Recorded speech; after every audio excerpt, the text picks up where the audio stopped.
Economic outlook, October 2020, a long and difficult ascent.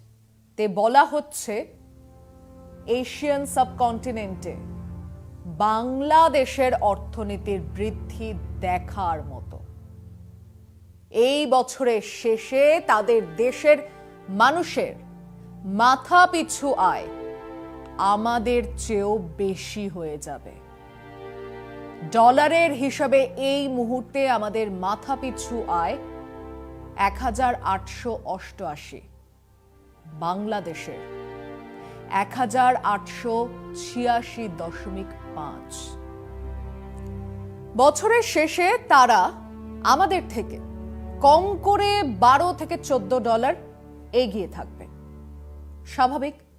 এই খবর পেয়ে রাহুল গান্ধী টুইট করেছেন, মাত্র ৫ বছর আগে বাংলাদেশের পার ক্যাপিটা ইনকাম মাথাপিছু আয় ১০০ টাকা হলে ভারতবর্ষের মাথাপিছু আয় ছিল ১৪০ টাকা। ঠিক শুনেছেন, আমাদের মাথাপিছু আয় ছিল ১৪০ টাকা। কোন জাদু বলে বাংলাদেশ এগিয়ে গেল? কিভাবে এগোলো?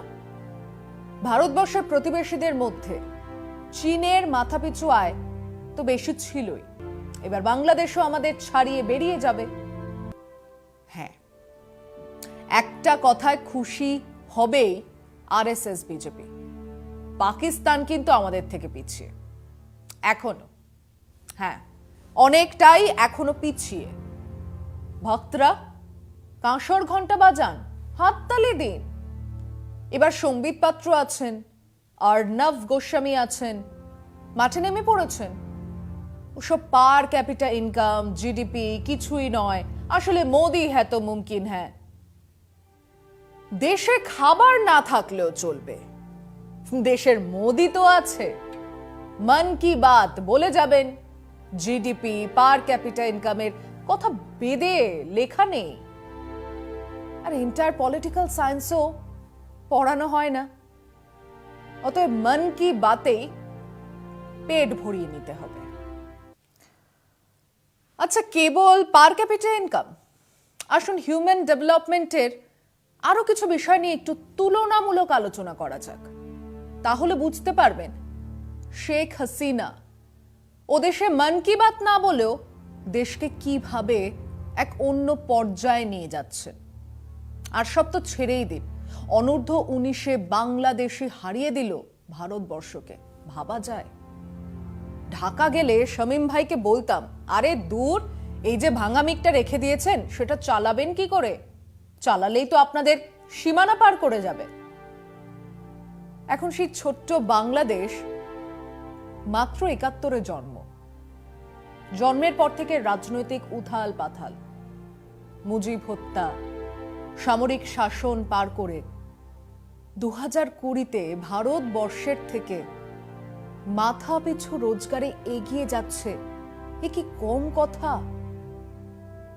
আসুন তাহলে আরো কয়েকটা বিষয় দেখে নেওয়া যাক। গ্লোবাল হাঙ্গার ইন্ডেক্স থেকে জেন্ডার ইকুয়ালিটি ইন্ডেক্সে এগিয়ে গেছে বাংলাদেশ। শিশু মৃত্যুতে ভারতবর্ষে ১০০০ জনে ৮৮ জন মারা যাচ্ছে, বাংলাদেশে ৮৪ জন।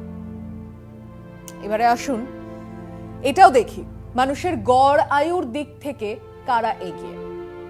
বাংলাদেশিদের গড় আয়ু ৭২ বছর, ভারতবর্ষের ৩ বছর কম, ৬৯। তার মানে হলো বাংলাদেশের স্বাস্থ্য ব্যবস্থা আমাদের থেকে ভালো হয়ে উঠছে।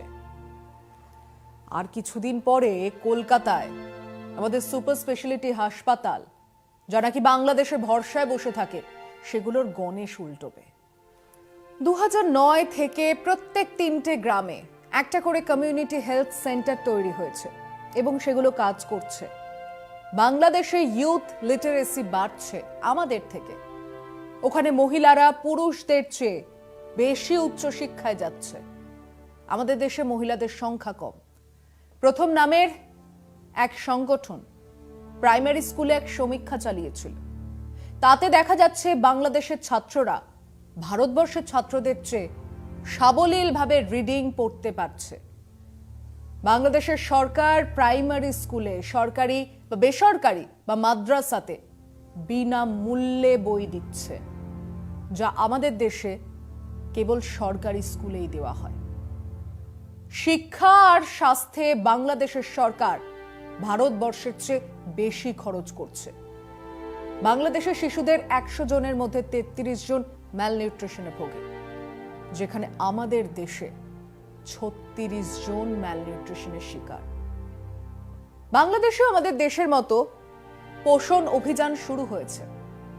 টিমের নাম পুষ্টি আপা, কিন্তু তাদের তো আমাদের দেশের মতো নিরামিষের বাই নেই, তাই ডিম মাংস সবই খাওয়াচ্ছে।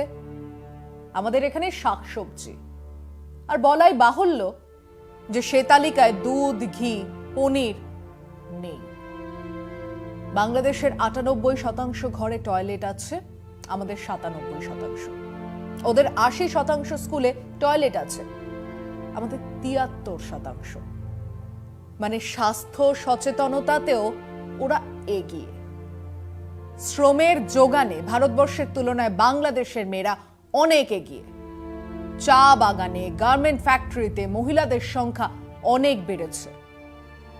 আমাদের বেকারত্বের হার 8.4%, বাংলাদেশের 4.19%। মানে এই ক বছরে কেবল পার ক্যাপিটা ইনকামের ক্ষেত্রে নয়, বহু ক্ষেত্রে বাংলাদেশ এগিয়েছে।